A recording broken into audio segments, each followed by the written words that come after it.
नमस्कार साथियों, सामाजिक कार्यकर्ताओं, समाज सेवकों।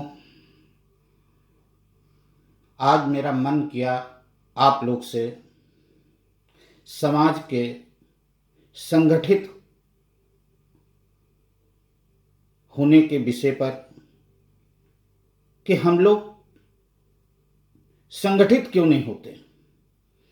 बहुत सी संस्थाएं हैं हमारी, बहुत से सामाजिक कार्यकर्ता काम कर रहे हैं समाज के अंदर, और बहुत से लोग ऑल इंडिया लेवल पर धोबी समाज को जोड़ने का काम कर रहे हैं। लेकिन इन लोगों में, उसमें हम भी हैं, एक यूनिटी क्यों नहीं बनती, एक बरगद का पेड़ क्यों नहीं बनता।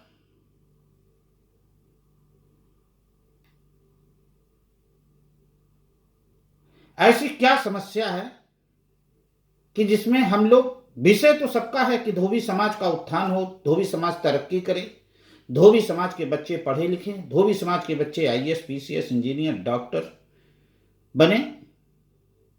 लेकिन जब यूनिटी की बात आती है तो हम लोग अलग हो जाते हैं। जब अपना निजी स्वार्थ होता है तो हम एक हो जाते हैं। तो इस तरह से बात करने का अगर आप लोग संस्था चला रहे हैं तो ये समाज के लिए नुकसान है। ये समाज का उत्थान नहीं, पीछे ले जाने का कार्य हो रहा है।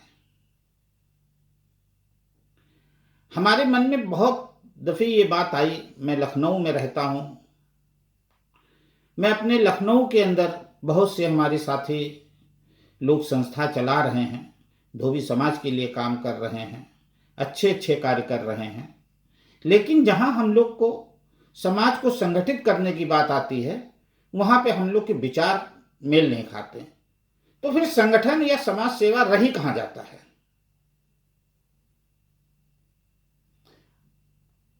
मतलब हम एक आपको एग्जाम्पल दें, देश के अंदर एक जनता पार्टी हुआ करती थी, एक लोक दल पार्टी हुआ करती थी। तो उस समय जब ये विलय हुआ आपस में, तो इस बात पे समझौता हुआ कि जनता पार्टी से जनता ले लिया जाए और लोक दल से दल ले लिया जाए। तो इसको मिला के जनता दल बन गया। वो जनता दल की एक बार सरकार भी भारत में बनी संयुक्त रूप से। तो इतने कहा जाए अनेकों विचारधारा वाले लोग मिलकर जब इस तरह से तोड़ जोड़ कर एक दल बना सकते हैं, तो हम लोग तो एक विचारधारा वाले हैं, हम लोग तो एक ही तरह के। बहुत से हमारे समाज के लोग कहते हैं मैं धोबी जरूर हूं, लेकिन मेरे घर में कपड़ा नहीं धोया गया। हो सकता है वो सीधे ऊपर से आए हों, उनके पिताजी को जबरदस्ती धोबी बना दिया गया हो। लेकिन ये मानना चाहिए, ये गौरव की बात है कि हम धोबी समाज के हैं। हमें धोबी समाज गौरवान्वित करता है। हम धोबी समाज में पैदा हुए, इसके लिए मुझे गर्व होना चाहिए। लोग मालूम नहीं क्यों इसको हम ही लोग बड़ी ओछी निगाह से देखते हैं। हम धोबी वाला लिखते तो मुझे बहुत लोग ओछी निगाह से देखते हैं कि धोबी वाला क्यों लिखते हो। कोई पूना वाला को नहीं लिखेगा, कहने की हिम्मत नहीं। पूना वाला, जरी वाला, टांके वाला, दारू वाला, ये सब सरनेम है और गर्व से कहते हैं। और बहुत बड़े लोग हैं, हम लोग तो उनको छू भी नहीं सकते हैं। आज हमें गर्व होना चाहिए कि हम लोग धोबी समाज में हैं, और धोबी समाज के लिए हमें अपने बच्चों के लिए, साथ साथ हम लोग समाज की सेवा करने का हमारा जो पुश्तैनी कार्य है, समाज की हम सेवा करते हैं। आज हम सेवा करते करते हमारे बच्चे डॉक्टर, इंजीनियर और अनेकों लाइन में जा रहे हैं। हमारा काम खत्म होता जा रहा है। हमारे जो पुश्तैनी लोग हैं उनके लिए घाट खत्म होते जा रहे हैं। ठीक है, समय के हिसाब से बदलना है, बदलते जा रहे हैं, लेकिन धोबी थोड़ी खत्म हो जाएगा, घाट खत्म हो सकता है। वरुण, कनौजिया, दिवाकर, प्रभाकर, माथुर, श्रीवास, ये नहीं खत्म हो सकता है, ये रहेगा। इस पे मुझे नाज करना चाहिए कि हम लोग इस बिरादरी से आते हैं।